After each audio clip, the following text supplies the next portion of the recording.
Come and listen to my story about a man named Jed. A poor mountaineer barely kept his family fed. And then one day he was shooting at some food, and up through the ground come a bubbling crude. Oil, that is, black gold, Texas tea. Well, the first thing you know, old Jed's a millionaire. Kinfolk said, Jed, move away from there. Said, California is the place you ought to be. So they loaded up the truck and they moved to Beverly Hills, that is, swimming pools, movie stars, the Beverly Hillbillies.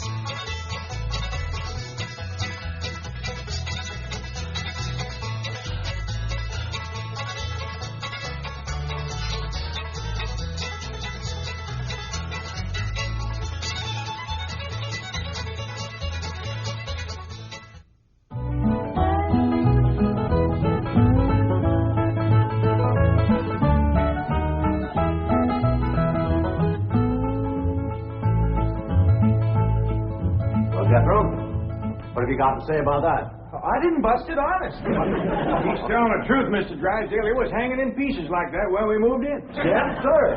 No, it's supposed to be like that. It was made that way. It's been like that for 200 years. 200 years? Hey, this house is older than it looks.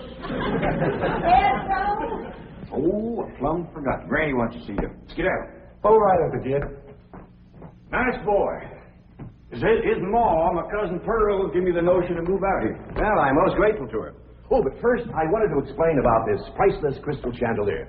It was designed and made for Louis XV, hung in the Hall of Mirrors at Versailles. Napoleon Bonaparte planned campaigns with the light of that chandelier. Talleyrand used it. Wellington, Disraeli, Bismarck, Wilson. Mr. Drysdale, we're just plain folk. We don't mind a few things being secondhand. Getting back to my cousin Pearl, she's looking after the old home place for me. You ain't never seen my family home, have you? No, I haven't, Mr. Clampett. It's a dandy. Yes, those southern mansions are beautiful. I suppose it has the large white pillars. It did, but we bring them along and put them on the beds out here. No, you see, I was referring to wooden pillars. Oh, I ain't never slept on one of them. We had everything first class back home. Sure hope Pearl's taking good care of that place.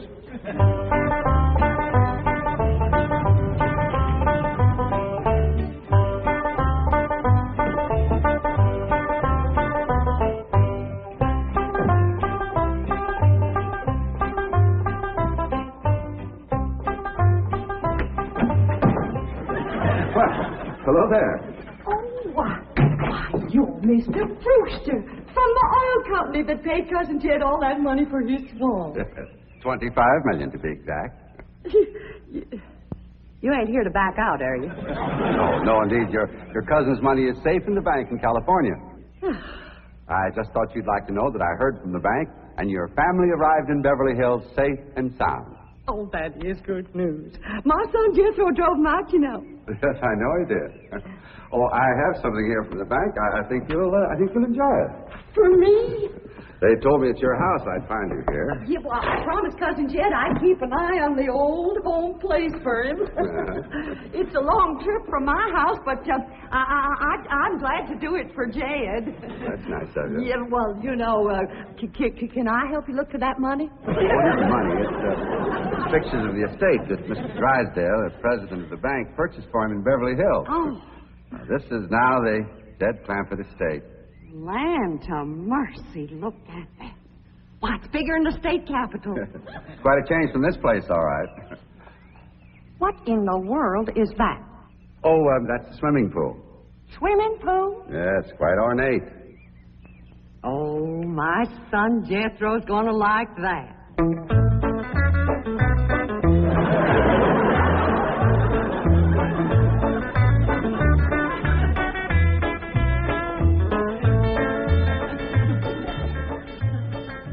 Granny, when we's done washing, can I go swimming here in the cement pond?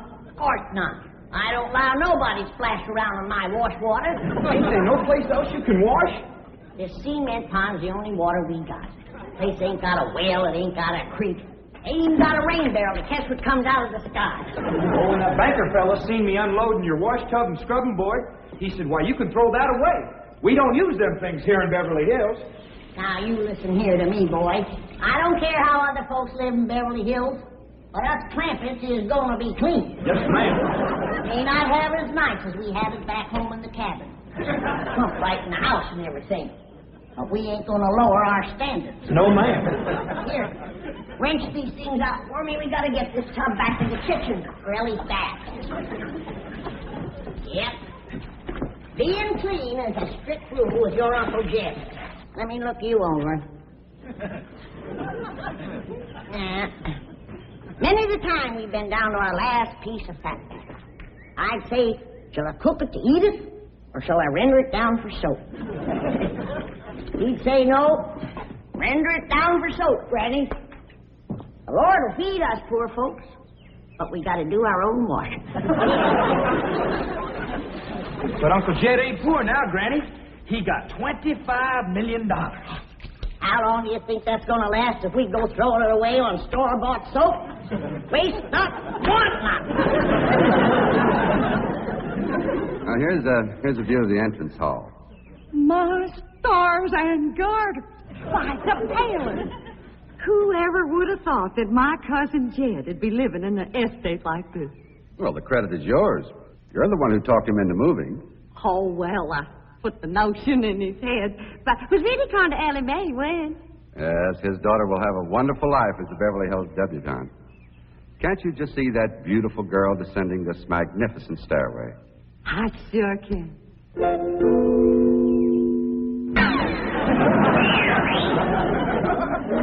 Elly Mae, I don't reckon that's the way a young lady comes down the steps in Beverly Hills, is it, Mr. Drysdale? Oh, not as a rule, no. Oh, I can come down the other way. Watch this.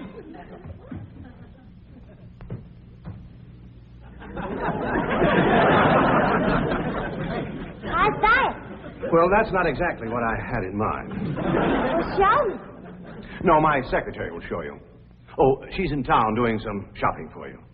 Oh, what's she getting me? Now, that's going to be a surprise, Ellie, but it's some things you've been a-needing, and they're going to be pretty, and you're going to like them. Things I've been a-needing? A set of muskrat traps.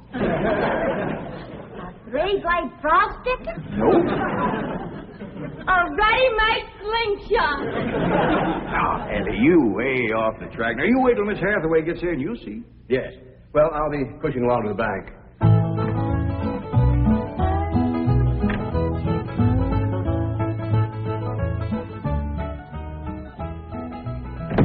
Now, don't you worry about your daughter, Mr. Clampett. When my secretary gets through with her, you'll think she's been to finishing school. I sure wish my cousin Pearl was out here, fixing Ellie up. She's a whiz at fancy sewing. Oh, is she a dressmaker? That woman can make anything. Why, she can pick up a handful of straw, and before you know it, she's made a hat. That's remarkable.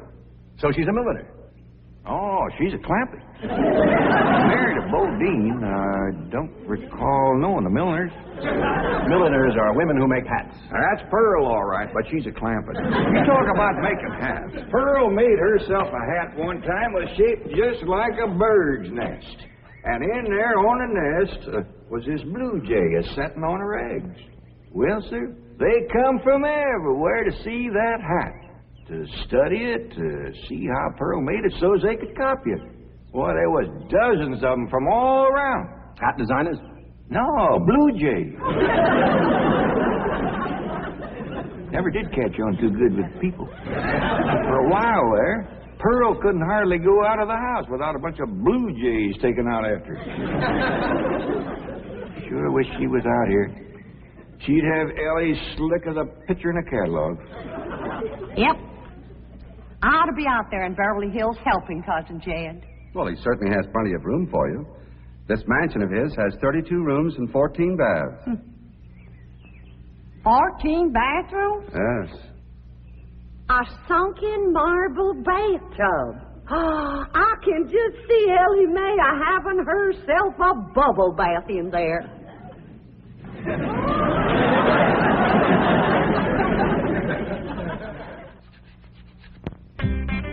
I tell you, Mr. Brewster, the more I see of these pictures, the more I want to get out there and help Cousin Jed. Of course, I wouldn't go without being asked. Well, naturally. But, you know, I think you should go. I've been asked. Now, it's not exactly my province. Well, why don't you telephone your cousin and talk to him? Oh, why, there ain't a telephone within 40 miles of this place. Nearest one, I guess, is at the International Emporium, clean over to Oxford. Well, I'll be happy to drive you over there. Oh, I couldn't let you drive me all that way just to use telephone. Busy oil company man like you. That's 40 miles. There's no trip at all in this car. No, I couldn't do it. Why, folks would see me riding in this big, shiny car with a tall, good-looking city fella. Why, sure as the world, they'd think that... Let's go. Well, what about your horse and buggy? Oh, just untie Betsy. You go on home.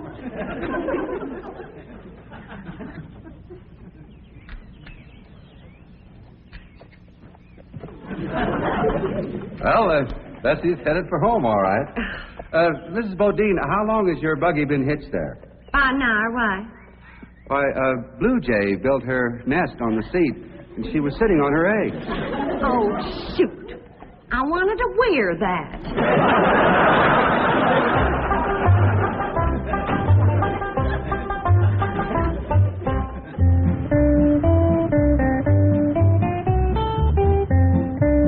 Here's Miss Hathaway.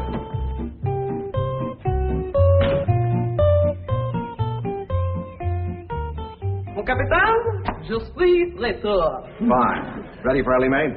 Gentlemen, aided and abetted by the gossamer garments, exotic lotions, and other feminine appurtenances within these cartons, I am ready to assume the role of Pygmalion and transform that barefoot galatea into a striking and sophisticated paragon of Beverly Hills literature. That's yes the hard way.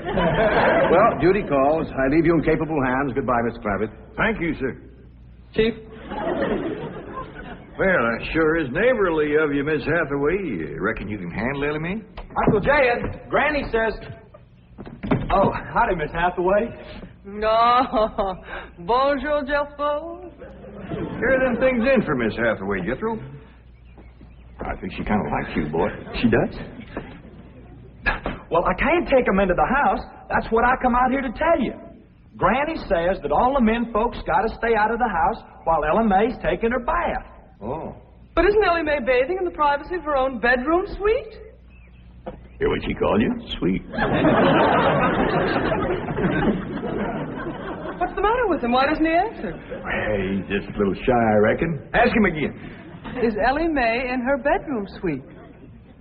No, she ain't, darling. Never mind, I'll find her myself. Uncle Jed, I got me a girl. You sure have, boy, and a city girl, too. Some city girls I were about. Jesso's such a good-looking boy. Every girl in the 5th grade was after him. I hardly think anything serious can develop between boys and girls in the 5th grade. Oh, I don't know. So far this year, there's been 3 couples out of Jethro's class get married. Married? 5th grader? Parson's nearly as busy in that school as the teacher. Amazing. Oh, I've heard of Wouldn't you know it? There's that Snoopy Alberta Bradshaw and her big mouth door sitting on my front porch. Oh, I could just hear the stories they'll start going on if they see me in this car here with you. Yoo-hoo! Alberta! It's me! Terrible gossip, that woman, always making trouble. She tried to talk Granny out of going to California. She ought to see Granny now. Living like a queen in that Beverly Hills mansion.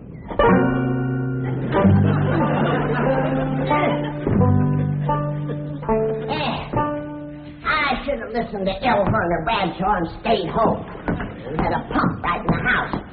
Didn't have to tote water a quarter of a mile. Are you ready to get rinsed off, Ellie? Well, not yet, Granny. Should have washed my hair. No. You better wait till I can catch some rainwater. That pond water smells like it's got medicine in it. I wondered why there's no fish in that pond. Yeah. I reckon that water killed them fish. But don't you worry. My lye soap will kill anything that kills them fish. Have you seen... What in the world's going on here? Well, there's a bath going on. That's what's going on. Howdy. But I don't understand. Well, then somebody ought to explain it to you, sissy woman. First, you heat some water. Then you put it in a great big tub like this. You put some soap in it, and then you get in it, and you start to wash, and that's what you call a bath. Granny, you don't have to do this sort of thing in Beverly Hills. Don't you listen to her, Ellie. Ain't you ever heard that saying that cleanness is next to godliness? But of course, John Wesley said that. And I bet he didn't live in Beverly Hills. Here, Ellie, dry yourself off with this nice big bath towel. My girl. I'll rinse off that old lye soap. Lye soap? Did you say lye soap? That's right. I make it myself. But that will ruin this beautiful girl's delicate skin. I've been washing with it for 72 years. Look at my skin. It's like leather. Yeah. Nice, ain't it? Granny, I hope you will forgive my momentary bewilderment at this primitive form of ablution, but please let me explain. Well, first explain what you just said. Well, Ellie Mae has a beautiful big bathtub upstairs. Upstairs? It was hard enough carrying the water in here. I ain't going to tote no water upstairs. You don't have to. There's a big, beautiful... Haven't you been upstairs? No. Jed said that probably belonged to somebody else. Ain't that right, Ellie? Yeah. Paul said he heard tell that folks sometimes live one family right on top of another. But that's only in apartment houses. This entire house belongs to you. And each one has its own individual bedroom suite. Come along and let me show you. And also the lovely things I brought from town. Yeah, you go ahead. I'll be up directly. What all did you bring from town? Everything, Ellie. Everything from chapeau to pumps. Pumps! Praise the Lord. Now I won't have to tote water. Jethro? Yeah, Uncle Jed? Now, as you're going to be keeping company with a girl, is there any questions you like to ask me? What kind of questions? No, about girls. How much you know about girls? They softer than boys. Yeah, I reckon. Speaking. And they shorter and rounder. Yeah? And the hair's longer and it smells sweet when you snuggles up to 'em. Oh, so you've been doing some snuggling, have you? I've done more than that. Well, I reckon you better tell me about it. Who was she? Prettiest girl in the hills. Big Mouth Bradshaw. Well, Verna's girl. I hear tell she's kind of fast. Is she ever? Uncle Jed, I was walking past the cabin, and Big Mouth, she calls out the window to me. She says, "Howdy, Jethro." She says, "My ma's just made a big batch of cookies. Come on in and have some." And I says, "Sure your ma won't mind?" And she says, "Ma's gone, and so's Pa. I'm here all alone." Well, Uncle Jed, I was in that house before you could wink an eye. Can't say as I blame you. No sooner was I inside, the Big Mouth, she puts a music record on the phonograph machine and commences to sashaying around, a twisting and a turning. Dancing. Yeah, I reckon so. Anyway, she says, "Put your arms around me, Jethro, and I'll teach you the two-step." What'd you say? I says, "Listen, Big Mouth," I says, "here we are all alone. Your ma and your pa gone.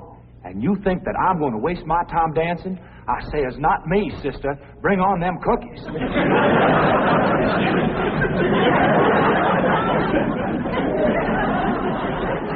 What'd she say?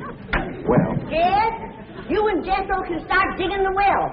That city woman brought us some pumps. That's fine, Granny. We'll get right to it. What'd that Bradshaw girl say when you said bring on them cookies? well, she just held up them cookies like this here. Kind of blinked her eyes at me and said, "Jethro, which do you think it tastes sweeter? These here cookies or my lips?" Well, Uncle Jed, right then and there's when I found out she was fast. I grabbed them 2 cookies, and it took me 2 miles to outrun that gal.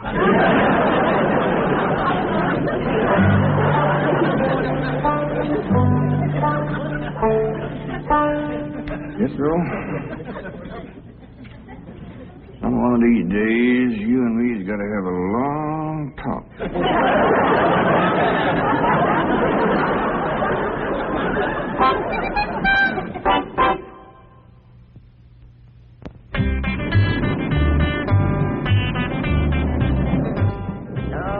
Yes.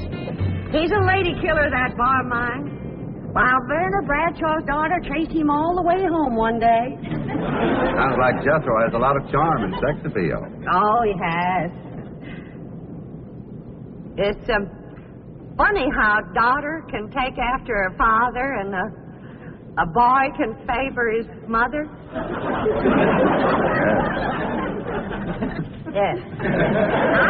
I ought to be out there looking after Jethro. You know Jed's going to need him to help garden a place this big. Well, most Beverly Hills mansions have regular gardeners. And, of course, a complete sprinkling system. Sprinkling system? Oh, yes, indeed. That entire lawn is crisscrossed with underground pipes. Land to mercy.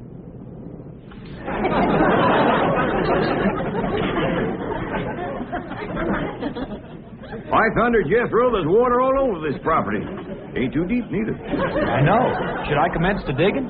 Well, now, let's get as close to the house as we can. That way the pump won't have so far to pull. Clampett? Jethro? Oh, here comes your sweetheart. It's Clampett. I cannot handle that daughter of yours. What happened? I opened that box of beautiful clothes, turned my back for a moment, and she bolted like a wild colt. I was afraid that's what happened. Where is she? She's up there. I'll go right up and talk to her. Jethro, have you been upstairs yet? No, ma'am. Then you've got a surprise coming to you. What is it? Your sweets. So are you.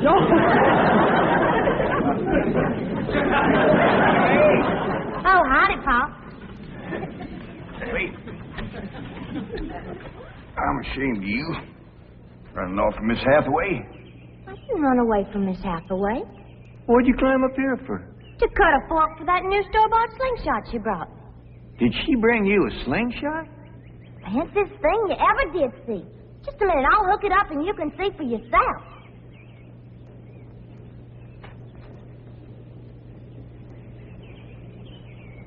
Look at that.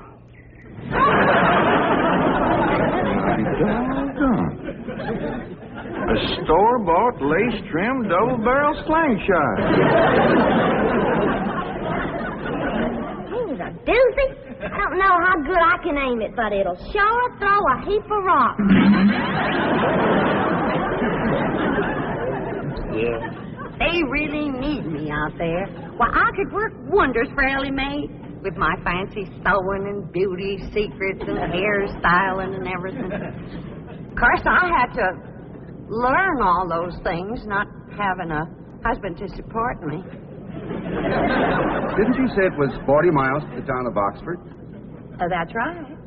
Well, we've already driven 110 miles.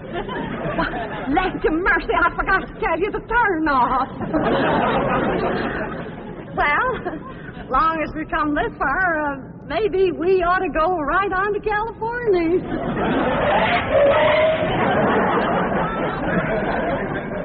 I tell you, Granny, there's so much water here, you could shoot a load of buckshot in that ground and bring up a dozen springs. I'll be right back.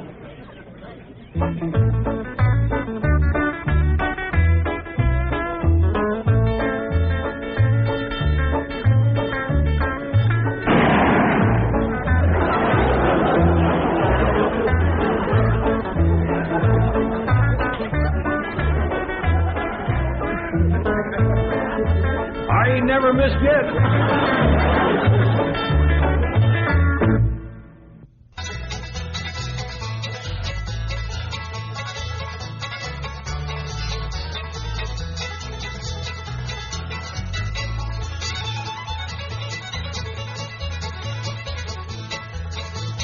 Now it's time to say goodbye to Jed and all his kin. They would like to thank you folks for kindly dropping in. You're all in